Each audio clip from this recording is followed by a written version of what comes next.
भाद्रपद मास की शुक्ल पक्ष की सप्तमी तिथि को संपूर्ण ब्रजभूमि में विशेष उत्सव मनाया जाता है, जिसे ललिता सप्तमी कहा जाता है।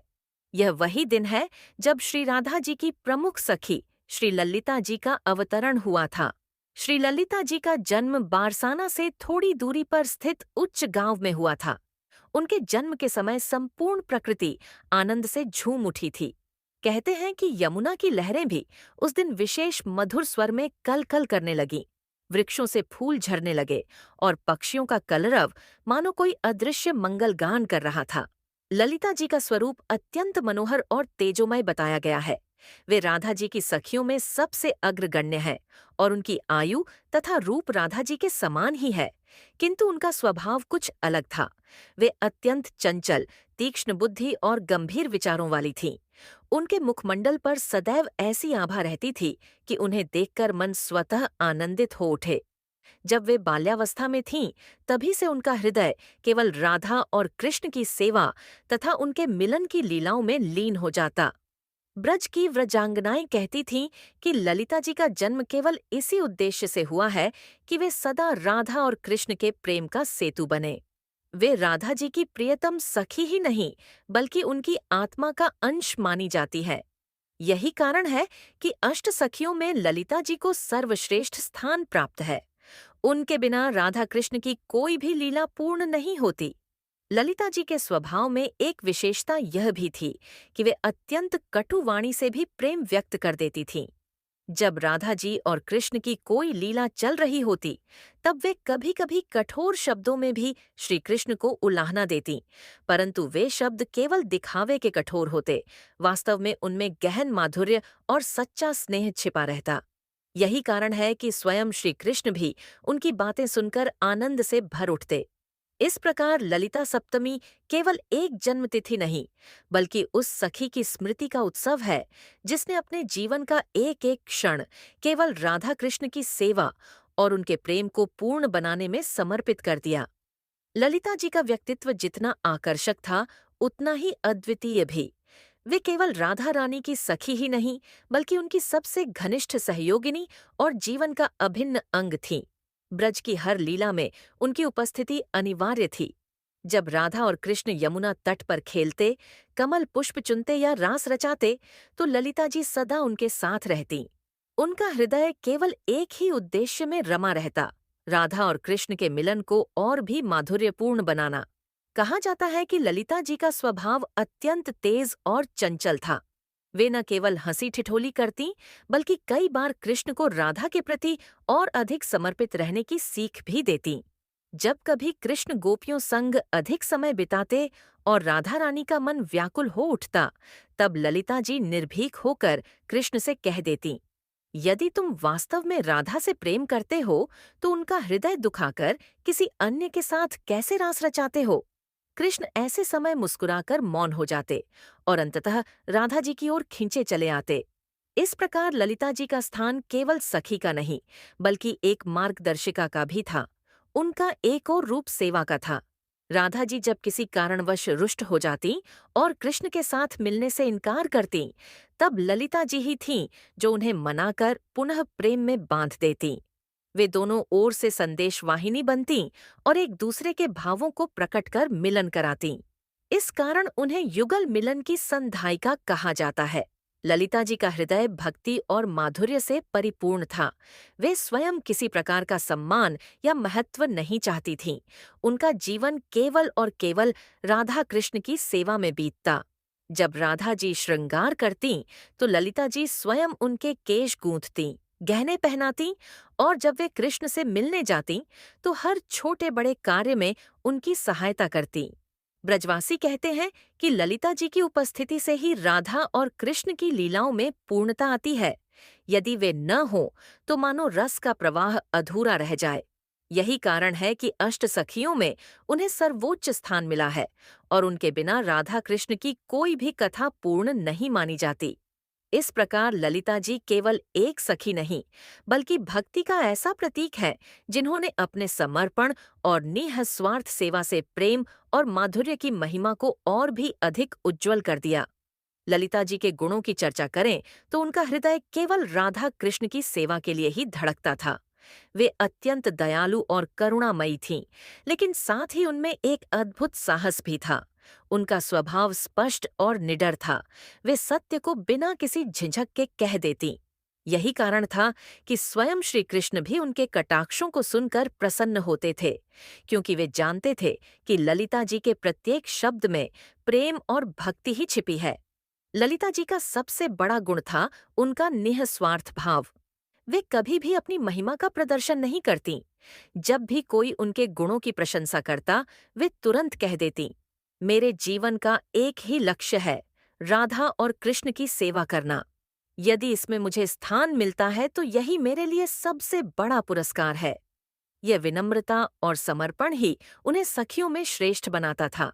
दूसरा गुण था करुणा।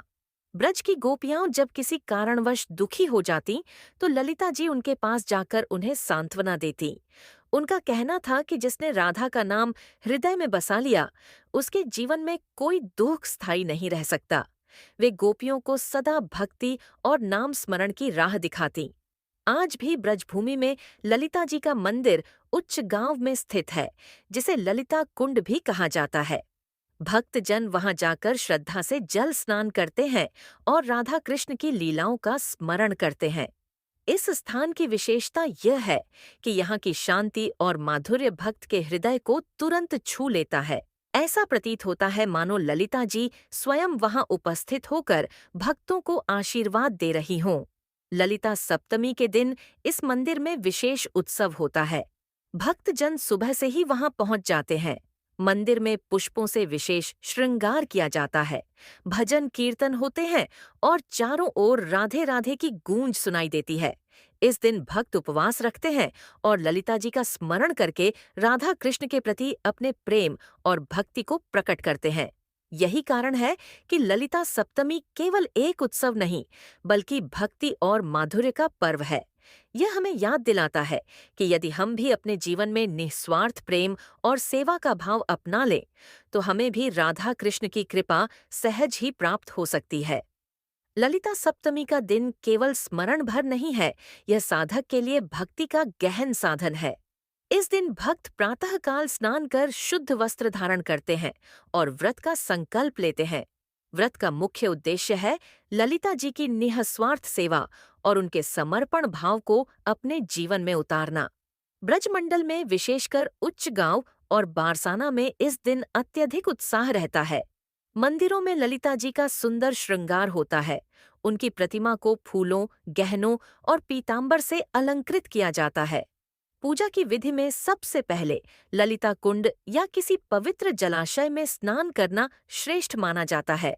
उसके बाद घर या मंदिर में ललिता जी का चित्र या विग्रह स्थापित कर पंचोपचार या षोडशोपचार पूजन किया जाता है।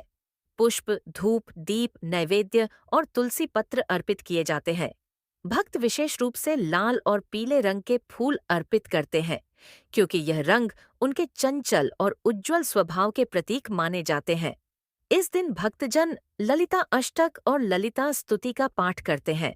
कहा जाता है कि इन स्तुतियों का स्मरण करने से राधा कृष्ण की कृपा सहज ही प्राप्त होती है, क्योंकि ललिता जी स्वयं उन तक पहुंचने का सेतु हैं।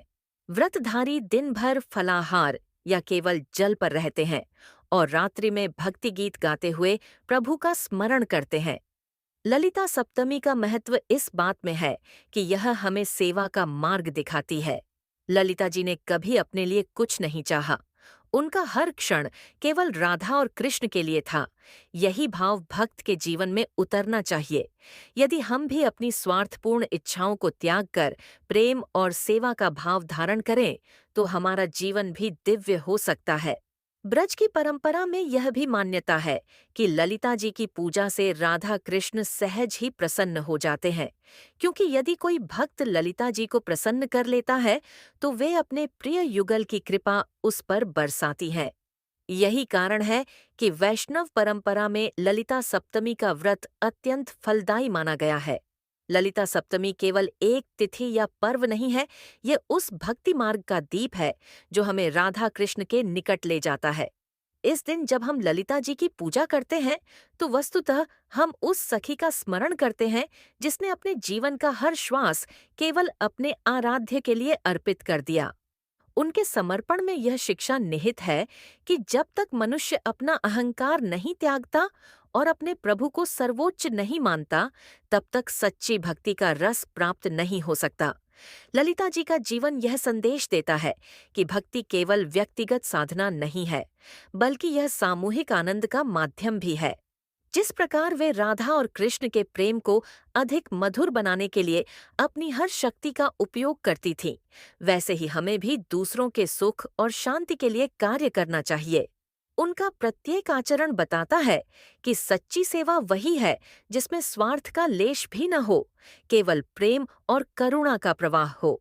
आध्यात्मिक दृष्टि से ललिता सप्तमी यह सिखाती है कि यदि हम भगवान की ओर बढ़ना चाहते हैं तो हमें उनके प्रियजनों की शरण लेनी चाहिए।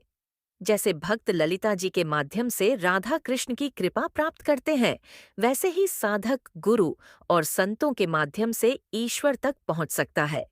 इस दिन का व्रत और पूजन हमें यह अनुभूति कराता है कि बिना सेवा और समर्पण के भक्ति अधूरी है। ललिता सप्तमी के अवसर पर किए गए जप, कीर्तन और व्रत से साधक के हृदय में विनम्रता आती है, क्रोध और अहंकार का नाश होता है और भीतर प्रेम तथा करुणा का संचार होता है। ब्रजमंडल में यह विश्वास है कि जो भक्त ललिता जी की शरण ग्रहण करता है, उसके जीवन से दुहक और भय दूर हो जाते हैं और उसके मार्ग में भक्ति का प्रकाश सदैव बना रहता है। इस प्रकार ललिता सप्तमी हमें केवल एक ऐतिहासिक या पौराणिक घटना का स्मरण नहीं कराती, बल्कि यह दिन हमें हमारी आत्मा के गहरे स्तर पर छूता है। यह हमें सिखाता है कि हम भी अपने जीवन को सेवा, समर्पण और भक्ति की धारा में प्रवाहित करें। जब हम ऐसा करते हैं, तब हमारे भीतर वही माधुर्य और शांति उतर आती है जो राधा कृष्ण की लीलाओं में ललिता जी के माध्यम से झलकती है। यही कारण है कि हर वर्ष जब यह तिथि आती है, भक्तजन केवल उपवास और पूजा ही नहीं करते, बल्कि अपने जीवन में यह संकल्प लेते हैं कि वे भी ललिता जी की तरह प्रेम और सेवा के मार्ग पर चलेंगे। यही इस पर्व का सच्चा संदेश और सार है।